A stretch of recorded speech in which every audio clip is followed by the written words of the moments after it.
Oke, untuk video kali ini, Cikgu akan terangkan tentang sejarah tingkatan 4 bab yang kedua, yaitu kebangkitan nasionalisme. Oke, dalam video ini, Cikgu hanya fokus kepada 2 subtopik sahaja, yaitu yang pertama ialah maksud nasionalisme, dan yang kedua, perkembangan idea nasionalisme di Barat. Oke, jadi selepas menonton video ini, pastikan murid-murid mendapat 2 input yang penting. Oke, pertama murid-murid dapat menyatakan maksud nasionalisme, dan yang kedua menghuraikan perkembangan idea nasionalisme di Barat. Oke, seperti biasa selepas menonton video ini, pastikan murid-murid menjawab soalan pengukuhan yang Cikgu sudah sediakan di akhir video nanti. Oke, kita masuk dalam subtopik yang pertama, yaitu maksud nasionalisme. Oke, ini Cikgu mau tekankan di sini, pelajar-pelajar mesti tahu maksud nasionalisme sebelum belajar lebih dalam bab ini. Sebab dalam bab 2 kita akan membincangkan berkaitan dengan nasionalisme di Barat, di Asia Tenggara, dan juga di Tanah Melayu. Jadi sebelum masuk lebih dalam tentang bab ini, murid-murid perlu ingat, perlu faham maksud nasionalisme ini. Oke, maksud nasionalisme ini ialah simple. Oke, dalam buku teks dia tulis panjang, tetapi Cikgu ringkaskan maksud nasionalisme ini sebab ini sahaja yang perlu murid-murid ingat. Oke, biasanya maksud nasionalisme ini akan ditanya dalam soalan struktur. Jadi murid-murid kena ingat maksud nasionalisme ini. Oke, maksud nasionalisme ialah perasaan cinta yang mendalam terhadap bangsa dan negara. Oke, jadi apabila kita ada perasaan nasionalisme ataupun kita ada semangat nasionalisme, perasaan cinta yang mendalam terhadap bangsa dan negara, kita akan sanggup buat apa saja untuk memastikan negara kita berada dalam keadaan yang aman dan damai. Contohnya, kita menentang penjajah, kita melakukan pembaharuan, dan sebagainya. Oke. Perkataan nasionalisme ini juga telah ditakrifkan ataupun mendapat pandangan yang berbeza daripada beberapa orang tokoh. Oke, jadi kita lihat maksud ataupun nasionalisme menurut tokoh. Perkataan nasionalisme menurut tokoh. Ini juga perlu pelajar ingat, ada 7 tokoh yang beri pendapat. Jadi pelajar-pelajar perlu ingat kata kunci setiap tokoh-tokoh tersebut. Oke, Cikgu sediakan highlight di sini untuk meng-highlightkan isi-isi penting tentang pendapat-pendapat tokoh inilah. Oke, yang pertama kita lihat pendapat daripada Hans Kohn. Oke, Hans Kohn ini salah satu tokoh sejarah mengatakan bahwa nasionalisme ini merupakan satu gerakan. Oke, ini Cikgu highlightkan. Merupakan satu gerakan yang meletakkan kesetiaan seseorang hanya kepada negara atau bangsanya saja. Maksudnya di sini seseorang itu dia hanya meletakkan kesetiaan terhadap bangsa dan negara beliau sendiri saja. Oke, itu adalah menurut Hans Kohn. Oke, kita lihat pendapat tokoh yang kedua, yaitu Profesor William Rauf. Oke, Profesor William Aruf. Oke, Profesor William Aruf. Kebangkitan nasionalisme Melayu lebih kepada kesedaran dan ketegasan diri. Oke, ini kata kunci dia, kesedaran dan ketegasan diri pada dekad terakhir sebelum Perang Dunia yang Kedua. Ini saja yang perlu pelajar-pelajar ingat. Oke, hal ini disebabkan oleh ancaman terhadap kepentingan orang Melayu serta faktor ekonomi. Nasionalisme juga timbul akibat kebimbangan masyarakat terhadap sekularisme dan imperialisme Barat. Oke, imperialisme Barat ini ialah penjajahan kuasa Barat yang melanda tanah Melayu. Oke, itu menurut Profesor William Aruf. Oke. Seterusnya tokoh yang ketiga ialah Datu On Jafar. Oke, Datu On Jafar ini merupakan pemimpin tempatan. Jadi apa yang beliau beri pandangan tentang nasionalisme ini ialah boleh berdiri di kaki sendiri. Oke, ataupun boleh berdiri di atas tapak kaki kita sendiri. Oke, maksudnya di sini berdikari. Maksudnya di sini berdikari sebuah negara yang tidak diganggu oleh negara-negara asing. Nah, itu maksud yang itu maksud pandangan oleh Datu On Jafar. Oke, cikgu highlightkan isi penting. Jadi pelajar perlu ingat isi penting yang cikgu sudah highlight ini ya. Oke, seterusnya kita lihat tokoh yang keempat yaitu Dr. Burhanuddin Al-Helmi. Oke, menurut Dr.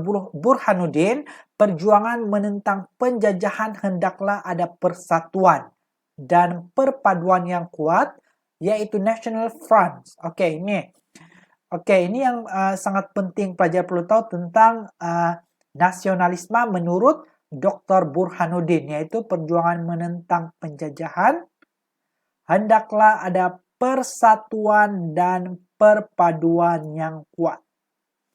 Oke, apabila kita mau membebaskan sesuatu ataupun membebaskan negara daripada cengkaman kuasa asing, jajahan kuasa asing, kita mestilah bersatu padu, mempunyai persatuan dan bersatu padu untuk menentang, menghalau penjajah daripada menjajah negara kita, untuk membebaskan daripada jajahan dan juga memberikan kuasa, menyerahkan kuasa pemerintahan kepada masyarakat dalam negara itu sendiri. Oke, seterusnya kita ada tokoh yang kelima yaitu Dr. R. Suntaralingam. Oke, menurut beliau, nasionalisme ini merupakan fenomena sejagat.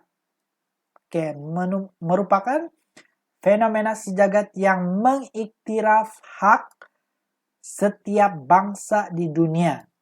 Oke, ini adalah kata kunci daripada Dr. R. Suntaralingam.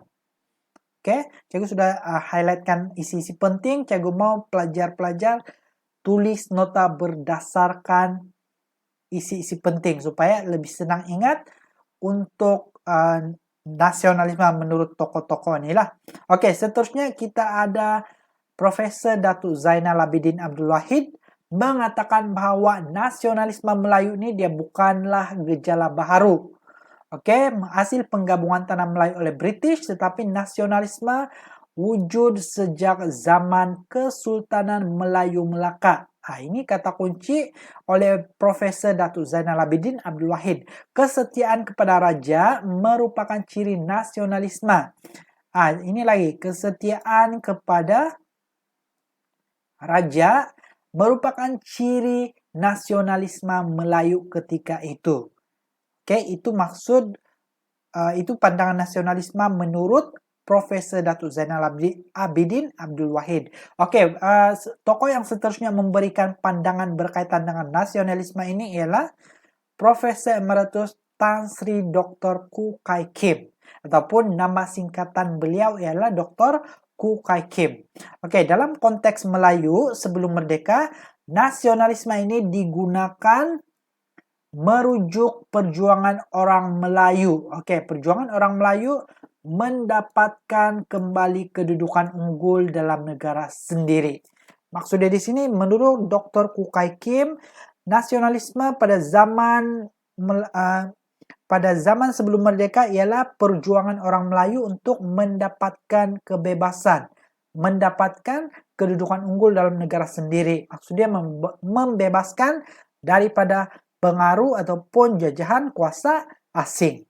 Oke, jadi ada 7 tokoh yang telah memberikan pandangan berkaitan dengan nasionalisme ini. Jadi kita nampak di sini bahwa nasionalisme ini mempunyai pandangan yang berbeza ataupun mempunyai penjelasan yang berbeza mengikut tokoh-tokoh ini. Tetapi yang perlu pelajar ingat, nasionalisme ialah perasaan cinta yang mendalam terhadap bangsa dan negara. Oke, Selesai untuk subtopik 2.1. Jadi cikgu mau pelajar ingat, pelajar faham semua apa yang cikgu sudah highlightkan di sini. Sebab ini semua isi-isi penting yang pelajar perlu ingat. Oke, yang seterusnya kita masuk dalam subtopik 2.2 yaitu perkembangan nasionalisme di Barat. Oke, perkembangan nasionalisme di Barat ini hanya berlaku di 3 buah negara di Eropa saja. Eropa dan Barat itu sama. Jadi ada 3 buah negara di Eropa yang mengalami nasionalisme. Oke, pertama England, yang kedua Amerika, dan yang ketiga Prancis. Oke, kalau pelajar-pelajar lihat dalam peta ini dia hanya tulis Amerika, dia tidak tulis Amerika Syarikat. Oke, jadi ini kita akan belajar nanti bagaimana Amerika dapat nama Amerika Syarikat selepas berlakunya nasionalisme di negara tersebut, ataupun selepas berlakunya kebangkitan nasionalisme di negara tersebut. Oke, jadi first kita akan bincang di England. Oke, di England kita lihat apakah faktor yang menyebabkan kebangkitan nasionalisme di England. Faktornya ialah penentangan raja yang berkuasa mutlak.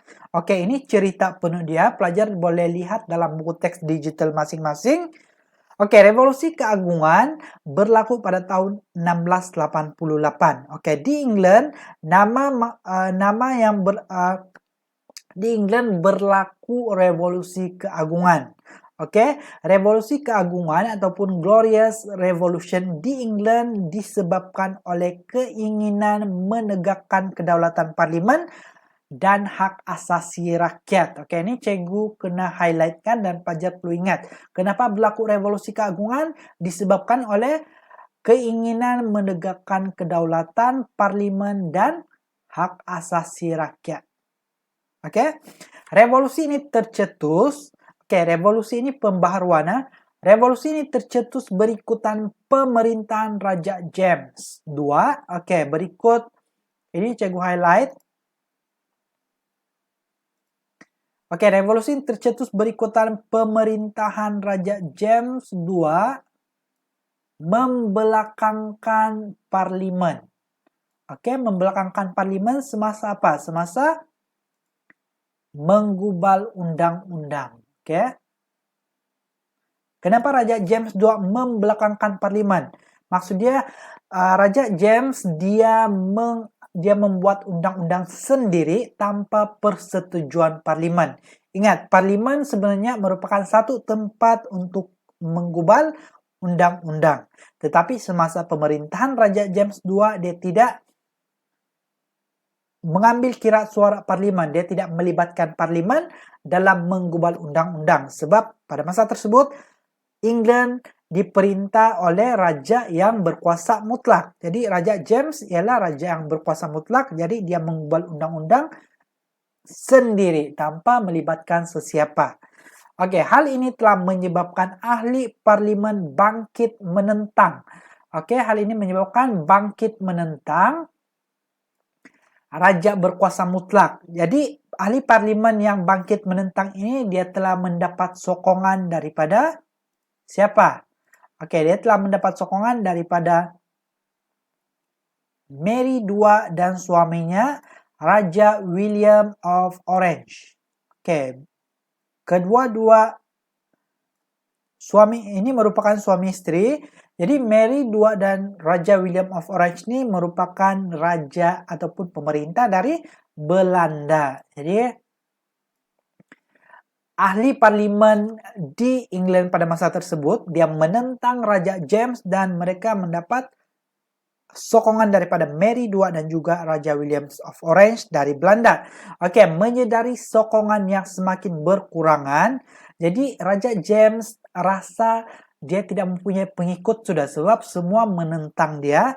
Jadi apa yang berlaku ialah Raja James II melarikan diri ke Perancis. Jadi hal ini telah menyebabkan Raja James melarikan diri ke Prancis. Oke, peristiwa ini dikenali sebagai revolusi keagungan. Kenapa? Sebab berlaku peralihan kuasa tanpa pertumpahan darah ataupun tanpa peperangan. Oke, jadi semasa pemerintahan, selepas Raja James II lari ke Prancis, England telah diperintah oleh Mary II dan juga William of Orange. Oke, semasa pemerintahan Mary II dan William of Orange, konsep kedaulatan parlimen dan sistem beraja perlembagaan dimantapkan. Oke, jadi maksudnya di sini semasa kedaulatan berparlimen dan juga sistem raja berperlembagaan dimantapkan. Oke, kedaulatan parlimen ialah parlimen diberi kuasa semula untuk menggubal undang-undang, manakala raja berperlembagaan ialah raja yang memerintah England tanpa berdasarkan undang-undang. Maksud dari sini, raja berkuasa mutlak telah dihapuskan dan diganti dengan raja berperlembagaan, yaitu raja yang memerintah mengikut undang-undang. Oke, Bill of Rights digubal untuk memberikan keutamaan kepada parlimen, menggubal undang-undang dan hak mengutip cukai. Jadi itulah masalah yang telah berlaku di England. Masalah yang berlaku di England ini telah hasil ataupun kesan daripada revolusi keagungan ini. Dia telah menyebabkan berakhirnya raja berkuasa mutlak dan digantikan dengan sistem raja berperlembagaan. Oke, itu adalah masalah yang berlaku di England. Oke, sekarang kita masuk dalam revolusi Amerika Syarikat. Oke, penentangan rakyat Amerika terhadap penjajahan British. Oke, ini adalah masalah di Amerika Syarikat di mana rakyat Amerika Syarikat dia menentang penjajahan British. Oke, cerita penuh dia boleh didapatkan dalam buku teks. Oke, revolusi Amerika merupakan reaksi orang Amerika. Oke, ini cikgu highlightkan. Merupakan reaksi orang Amerika menentang penjajahan British. Penentangan ini disebabkan oleh kita lihat apa sebab penentangan tersebut. Sebab kenapa orang Amerika menentang British ialah tindakan British tidak melindungi hak penduduk Amerika yang merupakan sebahagian daripada Empire British. Mereka pada zaman dahulu telah dijajah oleh British. Jadi hal ini menyebabkan Amerika di bawah kuasa British, di bawah Empire British. Walau bagaimanapun, British tidak melindungi hak penduduk di Amerika, walaupun penduduk di Amerika pada masa itu berada di bawah pemerintahan British. British dia telah menguasai 13 buah tanah jajahan di Amerika. Jadi 13 buah tanah jajahan telah dikuasai British di Amerika. Penduduk Amerika menentang akta yang diperkenalkan. Selain daripada tidak melindungi hak penduduk Amerika juga telah menentang. Kenapa dia menentang? Sebab akta yang diperkenalkan, British telah memperkenalkan akta memungut cukai di jajahan di Amerika Syarikat, di Amerika. Seperti akta pelayaran. Ini semua adalah akta yang diperkenalkan oleh British. Akta gula, akta setem, dan akta teh. Ingat, akta ini ialah peraturan. Jadi banyak peraturan-peraturan yang berkaitan dengan pelayaran, berkaitan dengan gula, berkaitan dengan setem, dan juga berkaitan dengan teh yang telah diperkenalkan oleh British. Di Amerika. Dan orang Amerika melaungkan slogan tiada cukai tanpa perwakilan. Apa maksud tiada cukai tanpa perwakilan? Sebabnya British karena tiada wakil Amerika dalam parlimen British. Ingat, tadi cikgu bagi tahu parlimen ini ialah tempat menggubal undang-undang. Jadi apabila British menggubal undang-undang tanpa melibatkan orang Amerika, jadi orang Amerika tidak puas hati dan orang Amerika menentang. Sebab mereka tidak mempunyai wakil untuk bersuara berkaitan dengan undang-undang yang diperkenalkan dalam Parlimen British. Oke, pemimpin di tanah jajahan menubuhkan kongres. Jadi, apa orang Amerika buat ialah mereka menubuhkan kongres yang diketuai oleh George Washington. Oke, di tanah jajahan mereka telah menubuhkan kongres. Kongres ini ialah kesatuan. Oke, siapa yang telah menubuhkan kongres? Orang Amerika, diketuai oleh George Washington. Dan mengisytiharkan perang. Oke, selepas mereka menubuhkan kongres, mereka telah mengisytiharkan perang terhadap British. Mereka telah mengisytiharkan perang terhadap British untuk memperjuangkan kemerdekaan Amerika. Oke, kongres ini yang telah bertanggung jawab mengisytiharkan perang untuk membebaskan Amerika daripada cengkaman British. Oke, Kongres meluluskan perisytiharan kemerdekaan Amerika yang ditulis oleh Thomas Jefferson pada Julai 1776. Oke, perisytiharan tersebut menegaskan bahwa sekiranya sesebuah kerajaan tidak menjamin kehidupan, kebebasan, dan kebahagiaan, maka hak penduduk untuk membentuk kerajaan baharu. Itu adalah perisytiharan yang telah dibuat dan ditulis oleh Thomas Jefferson 1776. Hasil daripada perisytiharan tersebut, Revolusi Amerika berakhir pada 1783. Macam mana dia berakhir? Apabila British mengakui kemerdekaan Amerika, sebanyak 13 buah bekas tanah jajahan digabungkan. Ini pelajar perlu ingat. Oke, ini pelajar perlu ingat. Sebanyak 13 buah bekas. Oke, sebanyak 13 buah bekas tanah jajahan tersebut digabungkan dan diberikan nama baharu. Oke. Yaitu Amerika Syarikat. Jadi begitulah Amerika Syarikat mendapat nama, yaitu penggabungan 13 buah bekas tanah jajahan yang digabungkan, yang telah dijajah oleh British. Oke, jadi itulah Amerika bertukar menjadi Amerika Syarikat selepas Amerika bebas daripada jajahan British.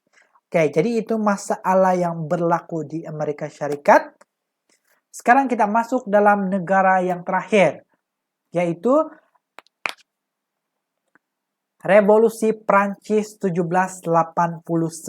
Oke, faktor kegemilangan nasionalisme faktor kebangkitan nasionalisme di Prancis ialah pemerintahan autokratik Raja Louis. Oke, pemerintahan autokratik Raja Louis. Mari kita lihat cerita yang ada di sini. Pelajar-pelajar boleh merujuk dalam buku teks digital masing-masing. Oke, revolusi Prancis tercetus daripada idea nasionalisme. Oke, ini juga highlightkan. Revolusi Prancis tercetus daripada idea nasionalisme yang memperjuangkan kebebasan, persamaan, dan persaudaraan oleh golongan pemikir Prancis seperti Jean-Jacques Rousseau dan Voltaire. Oke, Jean dia telah menulis Social Contract. The Social Contract, nama bukunya, yang mengemukakan keunggulan suara rakyat bagi menjamin kesejahteraan masyarakat. Oke, suara rakyat digelar sebagai hasrat umum yang merupakan kata sepakat golongan yang mempunyai kesedaran. Oke, menurut beliau kedaulatan suara rakyat, oke, ini paling penting. Kedaulatan suara rakyat lebih tinggi dan penting daripada institusi raja dan birokrasi. Oke, sasaran golongan revolusi. Oke, golongan revolusi ini adalah golongan yang mempunyai yang ingin membebaskan ingin membuat pembaharuan di Prancis. Oke, golongan revolusi ini sasaran golongan revolusi ini adalah terhadap pemerintahan autokratik. Pemerintahan autokratik siapa? Raja Louis dan golongan bangsawan. Oke, golongan ini memonopoli pelbagai keistimewaan. Jadi maksudnya Raja Louis dan golongan bangsawan ini dia memonopoli pelbagai keistimewaan. Tetapi rakyat pula sebaliknya, yaitu mereka terbeban dengan cukai. Nah, jadi golongan revolusi menggempur penjara Bastille, membebaskan tahanan politik, dan seterusnya menggulingkan Raja Louis. Maksud menggulingkan Raja Louis ialah mereka menjatuhkan Raja Louis daripada takhta pemerintahannya lah. Oke, revolusi Prancis membawa kepada kemunculan Republik Prancis. Jadi maksudnya selepas Raja Louis digulingkan, mereka sudah tidak mempunyai sistem pemerintahan beraja. Sebaliknya mereka menggunakan sistem republik. Kemunculan Republik Prancis yang mengakhiri sistem pemerintahan beraja di Prancis. Jadi itulah masalah yang berlaku di Prancis. Jadi ada 3 buah negara yang kita belajar kenapa kebangkitan nasionalisme berlaku di negara-negara tersebut. Kebanyakannya untuk membebaskan negara daripada tanah jajahan, membuat pembaharuan terhadap negara disebabkan oleh pemerintah yang berkuasa mutlak. Oke, jadi itu sahaja video Cikgu untuk kali ini. Jadi seperti yang Cikgu bagi tahu di awal video tadi, di akhir video ini Cikgu sudah sediakan satu soalan pengukuhan. Oke, soalan pengukuhan ini Cikgu mau pelajar-pelajar jawab dalam buku latihan masing-masing dan hantar pada masa yang ditetapkan. Oke, itu saja untuk video kali ini. Sambungan video ini akan Cikgu buat di pembelajaran yang akan datang. Jadi itu saja untuk video kali ini, sekali lagi dan sekian, terima kasih.